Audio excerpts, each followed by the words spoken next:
All right.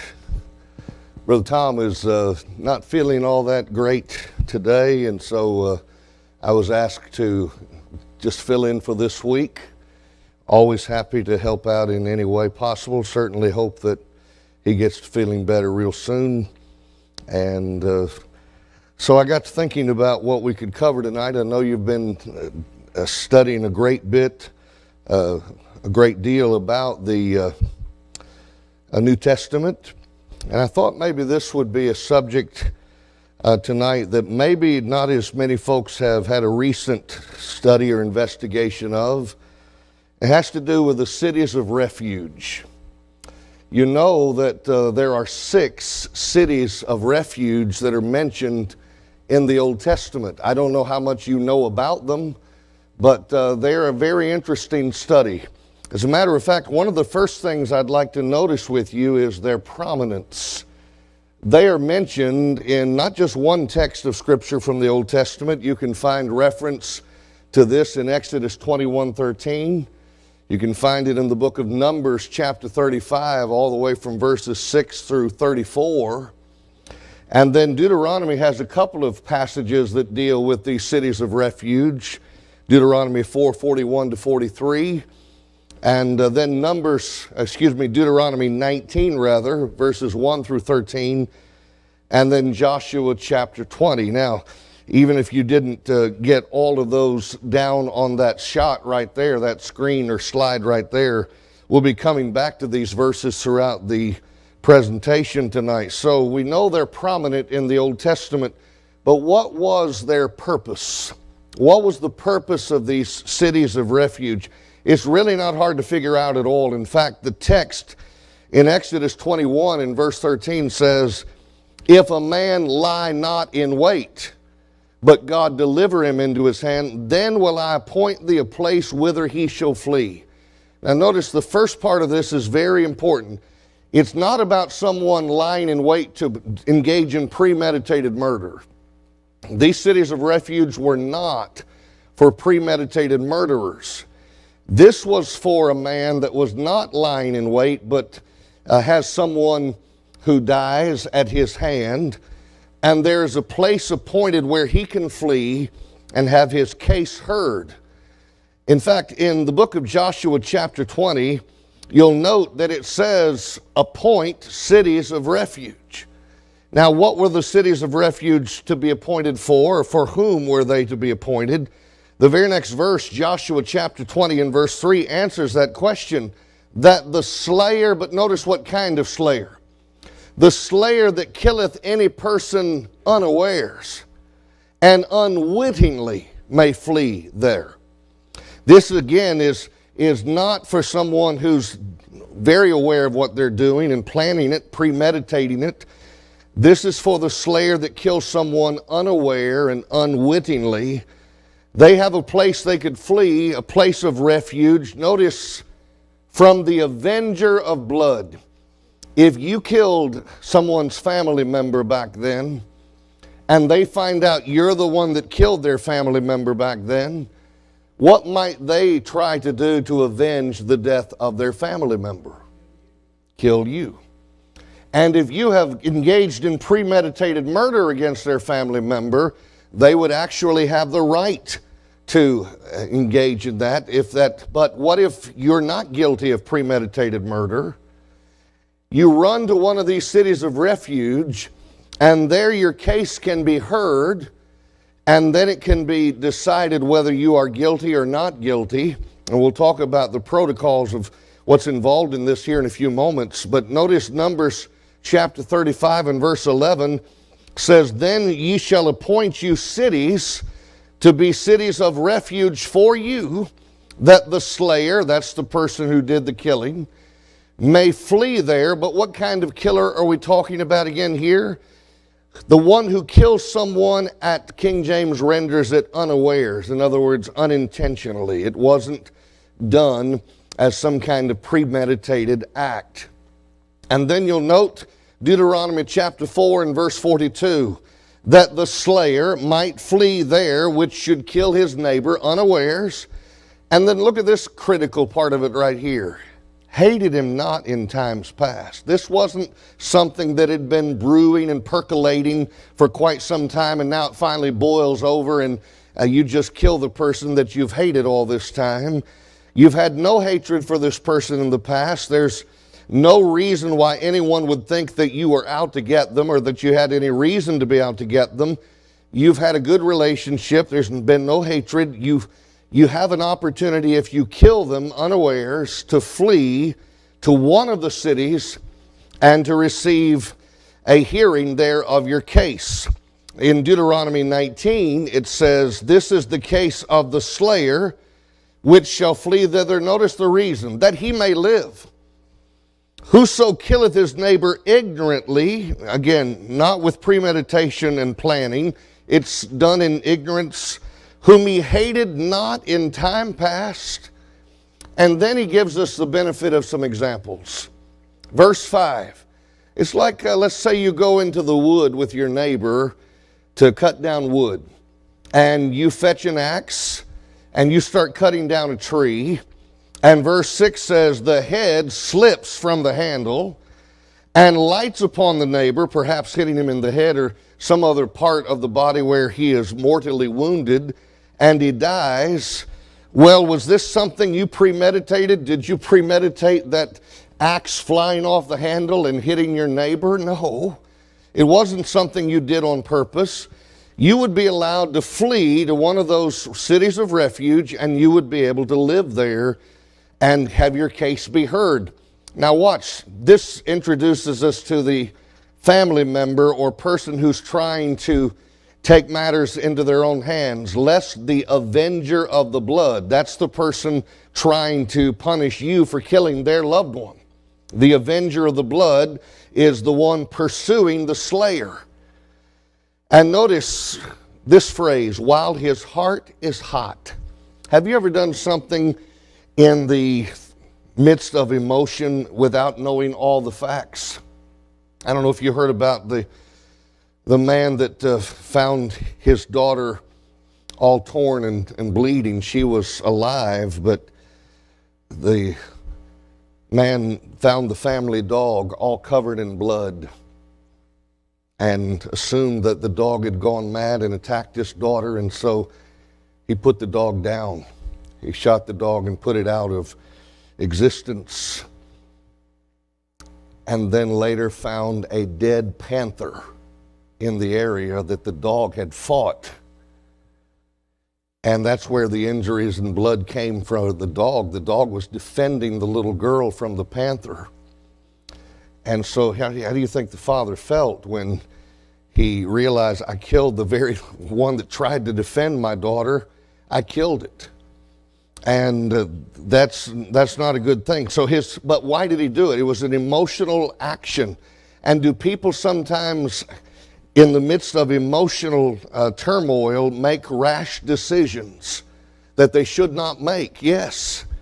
And that's what's being under consideration here. Look, someone, while their heart is hot, may overtake you, the one who did the slaying, and slay you, even though you're not worthy of death, inasmuch as what makes you not worthy of death?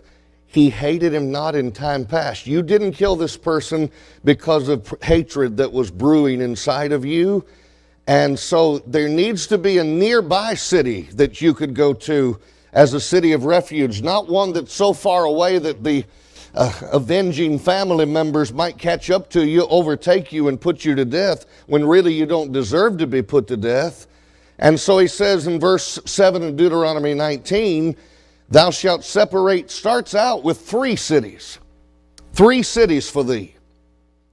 But then notice the next verse. He says in Deuteronomy chapter 19 and verse number 8, that was verse 7 we just noted. Verse 8 says, and if the Lord thy God enlarge thy coast, as he has sworn unto thy fathers, and gives thee all the land which he promised to give to thy fathers, that number of 3 cities will, if they keep all the commandments to do them, and love the Lord and walk ever in his ways, then what? Last part of verse 9, Deuteronomy 19, what would you do? Add 3 more cities to the other 3. So that's a total of 6 now. And what is the purpose of adding 3 more? So you have a total of 6 cities of refuge. That innocent blood be not shed in thy land. The man who is chopping down wood and has an axe handle fly off and kill the person helping him, his neighbor, is sad about what's happened, but he doesn't deserve to die for this, as if he's engaged in some premeditated murder. And so he needs to get to a place where he can have his case heard. So we notice now the purpose of the cities of refuge was for the unintentional individual who slain someone unintentionally. Now let's talk about the placement of these 6 cities. In Numbers 35, he says these cities are going to be a part of the Levitical cities. As a matter of fact, he says, among the cities which you give to the Levites, there shall be 6 cities for refuge. Those are for the manslayer, that he may flee thither. And then he says, add 42 cities to the 6, and 42 plus 6 would be how many? Class? 48. And that matches up with the number of Levitical cities. The Levites would have 48 cities given to them in the land of promise. As a matter of fact, this next map here shows you the red dots, and I'm going to show you a better map here in just a moment that shows you exactly where these cities of refuge were located. But the red dots here, 1, 2, 3 on this side of the Jordan, 1, 2, 3 on this side of the Jordan being the dividing line, 3 on the Transjordan, eastern side of the Jordan, 3 on the western side of the Jordan toward the west going down to the sun. And those are the cities, the 6 cities of refuge. Now, all the yellow dots you see on the screen, those are Levitical cities of which we're certain of their location. The white dots on the screen were Levitical cities, and we're not quite sure if that's where it was located, but we know it was a Levitical city. So think about this. Wherever you lived in the land of promise, you had Levites and priests available to you, and you were able to indeed be taught wherever you lived by those who were supposed to know the law and help you know the law. And so this 6 total cities of refuge. And what is, again, their purpose? It is for you to flee from the Avenger until he stand before the congregation in judgment. Now, just because you made it to one of these cities of refuge doesn't mean that you're going to be off the hook, because the evidence might show that you were guilty of premeditated murder, and if it does show that, you're not going to be protected. It's not a city of refuge for you because you're guilty. This is a design for those who are not guilty of premeditated murder. And so you'll notice that Joshua 20 and verse 7 says they appointed Kadesh, that's in Galilee, that's the northern part. Shechem and Mount Ephraim a little further to the south, but still fairly northern. And then Hebron, which is southern in the mountain of Judah. That's Kadesh and Shechem, or Shechem as some pronounce it, and Hebron, verse 7 of Joshua chapter 20. But you'll notice verse 8 says, on the other side Jordan, by Jericho eastward, that's crossing the Jordan and going toward the east. There you would find Bezer in the wilderness, and that would be upon the plain out of the tribe of Reuben. Then Ramoth in Gilead would also be a city of refuge. It was located in Gilead. Ramoth was the city that would be located in Gilead. And then Golan out of the tribe of Manasseh. Now this map here does a better job of showing you in bigger picture and labeling where these cities were located. You notice again, to the left of the Jordan, Kadesh, Shechem, and Hebron. Then you've got on this side of the Jordan, Golan, Ramoth, and Bezer. So if you live closer to Shechem, then you can run there. If you live closer to Ramoth, you can run there. This was designed to cover the territory so that you would always be not too far away from a city of Refuge. And this next map shows you some of the tribal connections that were involved. You'll notice here Judah is right next to where it says Hebron with the star. The ones with the stars by them are the cities of refuge. And notice that's in the territory of Judah. Bezer was in the territory of Reuben. Ramoth is in the territory of Gilead. And then Golan up there in the area of Manasseh. And then Kedesh up in the other side of the Jordan, very much northern Israel in the tribe of Naphtali. Shechem in the area also of Manasseh on the eastern side, or Ephraim, actually the very tip of Ephraim. And then, of course, Hebron, as we noted there in Judah. So God has thought it through, and there's coverage on all sides of the Jordan. And Moses in Deuteronomy 4 severs 3 cities on this side of the Jordan toward the sun rising. That would be in the east, namely Bezer, Ramoth, and Gilead, and Golan. And so those are the ones that we see. In Deuteronomy 19, we see that the Lord would indeed, verse 2, separate 3 cities that would be for the purpose of every slayer fleeing thither. That would be the protocol for that. Now, speaking of protocols, what's the procedure? Let's say you have accidentally killed someone and you want to hurry and make it to one of these cities of refuge. Let's say you do. You get there and they haven't caught up to you to kill you before you get there. And so what do? Here's the answer. Joshua 20 and verse 4. When he that doth flee into one of those cities shall stand at the entering of the gate of the city, and shall declare his cause in the ears of the elders of that city, they shall take him into the city unto them, give him a place that he may dwell among them. And so this rendering of this artist depicts someone fleeing to the gate of the city. You can tell that someone's chasing them with the sword, fully intending to do them harm because they've done harm to someone in that person's family. But the elders or the leaders of the city are there to say, stop right there. You're not allowed to do any harm to this person. He has made it to the city of refuge. And so that was the goal. Now verse 4 says, if the avenger of blood pursue after him, which we just saw depicted there, then they shall not deliver the slayer up into his hand. Again, why not? Well, because he smote his neighbor unwittingly, and he didn't hate him before time. And so you don't get to do harm to him until we get to hear more evidence.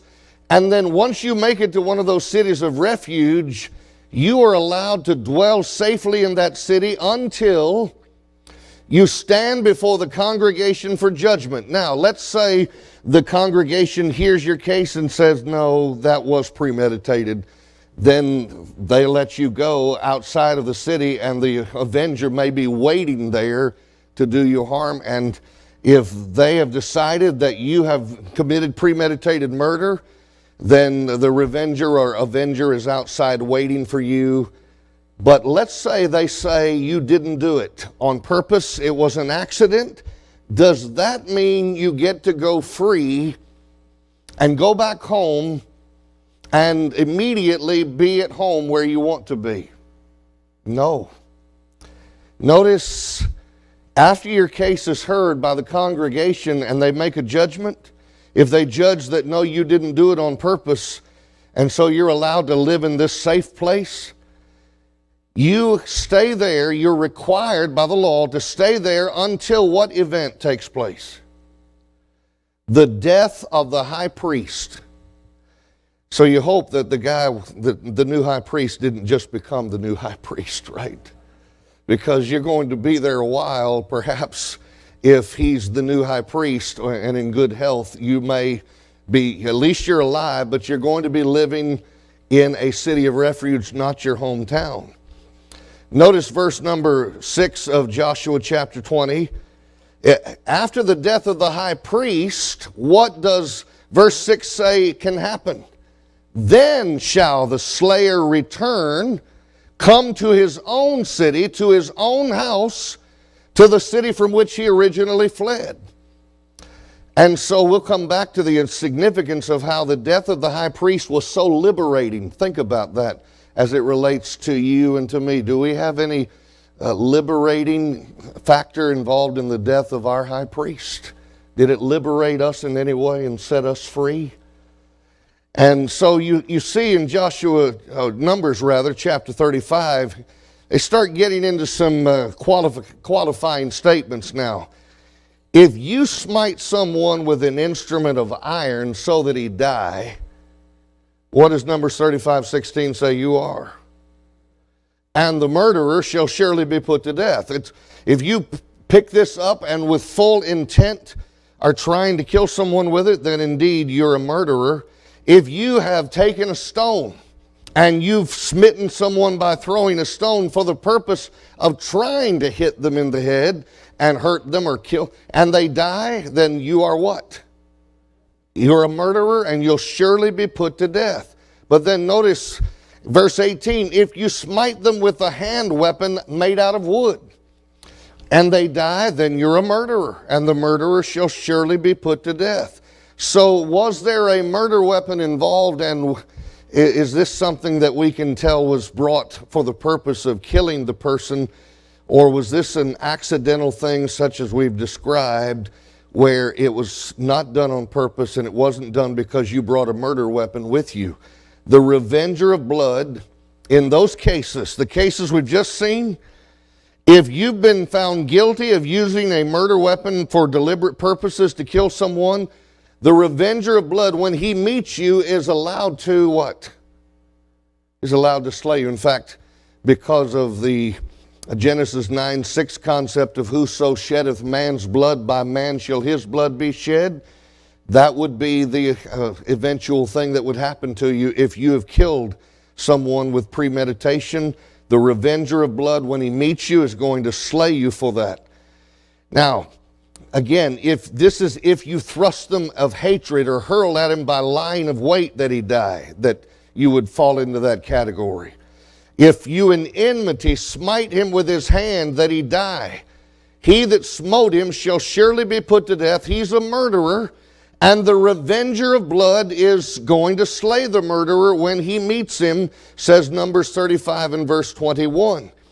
But what if it's a case where you thrust them suddenly without enmity, there was no malice intended, or cast upon him anything without laying of weight? Picture this.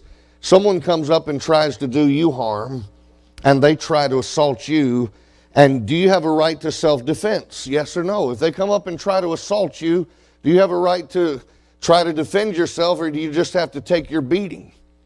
You can indeed try to defend yourself. What if in the tussle of you trying to defend yourself, you go falling and you don't even know it's there, but in the fall they hit their head on a rock and they die and bleed out? Is that the same as you bringing a rock to the party for the express purpose of trying to kill someone? It's obviously a different matter. And that has to be kept under consideration. There was no laying in wait. There was no enmity involved. If you throw a stone and you see him not, it's not that you were trying to aim at him and kill him. You throw a stone and cast it upon him, seeing him not, and he died, but you weren't his enemy. You didn't seek his harm. Then the congregation shall judge between the slayer and the revenger of blood according to these judgments. There's involuntary, there's voluntary, there's premeditated, there's second degree, there's third degree in our culture, and this is not a new concept. What would the congregation do if indeed the case has been heard and it's not premeditated? They deliver the slayer out of the hand of the revenger of blood, and the congregation restores him, notice, to his hometown where he really wants to be? No. Where does he have to live for the time being? In the city of refuge. But if the slayer shall at any time, now watch this interesting caveat here. If the slayer, if you've been given, your case has been heard, you are not guilty of premeditated murder. You can live in this city of refuge and nothing can happen to you. No one will be allowed to come from that family in here to harm you.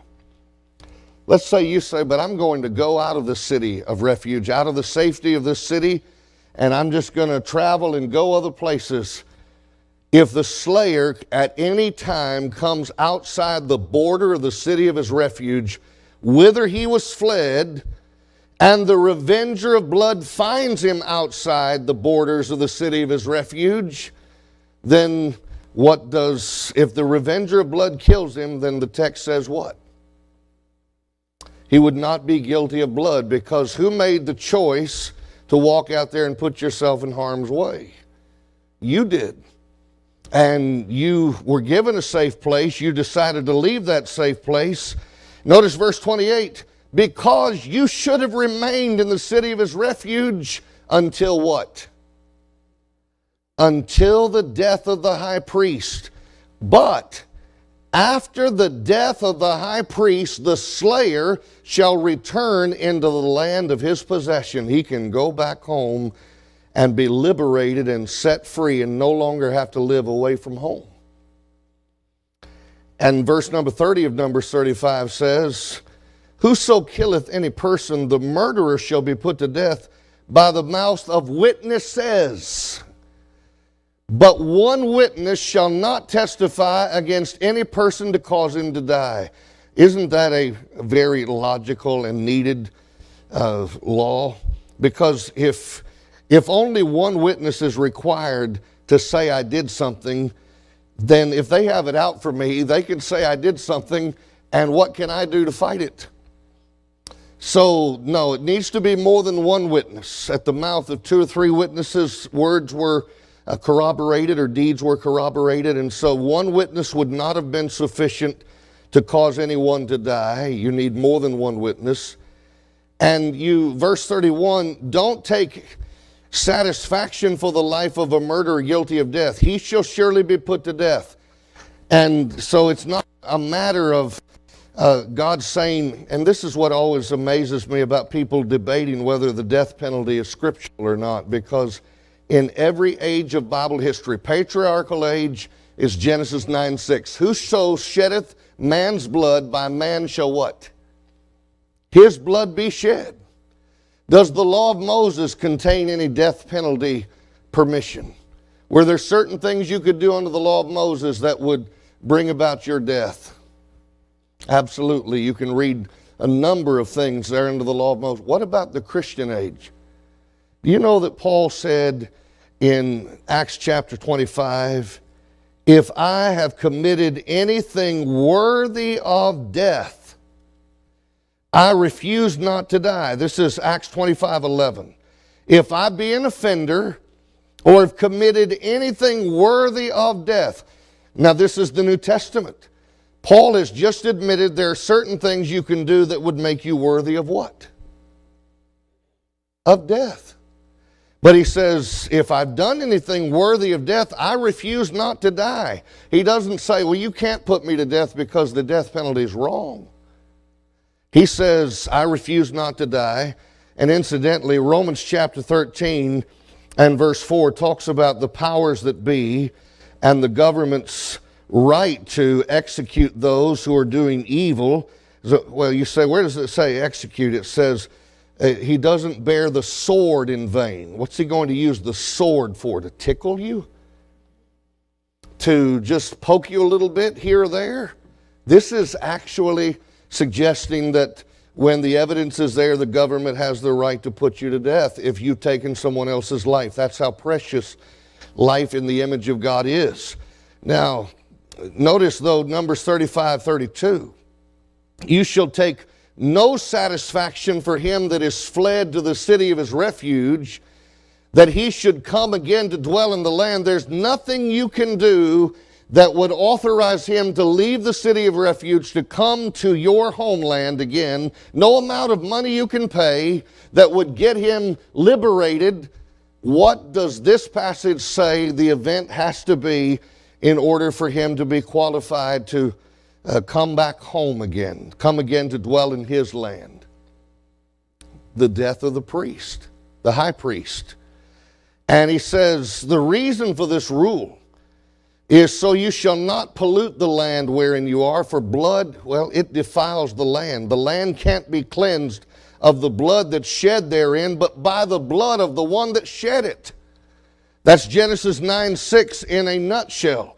Defile not therefore the land which you shall inhabit. And if you let blood be shed without consequence, it's going to create more and more lawlessness and violence. Now, to show you just how far they went with this, I want to show you quickly Deuteronomy 31. If someone was found dead and no one knew who did it, this person's dead and no one knows who slew them. It's not known who has slain him, Deuteronomy 21:1. What do you do then? The elders and the judges will come forth, and they actually measure to the cities round about him that is slain, and the closest one to the one who's slain, even the elders of that city would be required to take a heifer, and they would bring the heifer down into a rough valley, strike off the heifer's neck there in the valley, and the priests, the sons of Levi, would come near, and by their word shall every controversy and every stroke be tried. And all the elders of that city that are next to this slain man would wash their hands over the heifer that's beheaded in the valley, and they shall answer and say, our hands have not shed this blood, neither have our eyes seen who did. We don't know who did this. And yet, even when you didn't know who it was, you were supposed to go through this ceremony to signify the importance of that blood. Lay not innocent blood unto thy people of Israel's charge. And after they prayed this prayer and did what God told them to do, they would be considered forgiven of the innocent blood that was shed on that occasion. Deuteronomy chapter 21 and verse 9. Now, what if you hate your neighbor, you lie in wait for him, this is Deuteronomy 19, you smite him mortally that he dies, you flee to one of these cities, and the elders of the city send and fetch him thence and deliver him into the hand of the avenger of blood that he may die. After hearing the evidence, they know you're guilty, they deliver you into the hand of the one who's trying to bring you to death because you deserve so. And he says, no, you don't pity them. You put away the guilt of innocent blood from Israel, that it may go well with thee. Because this right here, whoso sheddeth man's blood, by man shall his blood be shed. Genesis 9:6. Now quickly the parallels, just as we close out in the last couple of minutes. Blood must be shed for satisfaction for bloodshed. Blood must be shed to make satisfaction for bloodshed. That's what these passages show us. The revenger of blood shall slay the murderer. If he's a premeditated murderer, he needs to be smitten, put to death because he's a murderer. Numbers 35:21. And you don't take any satisfaction for his life. No, he shall surely be put to death, says Numbers 35:31.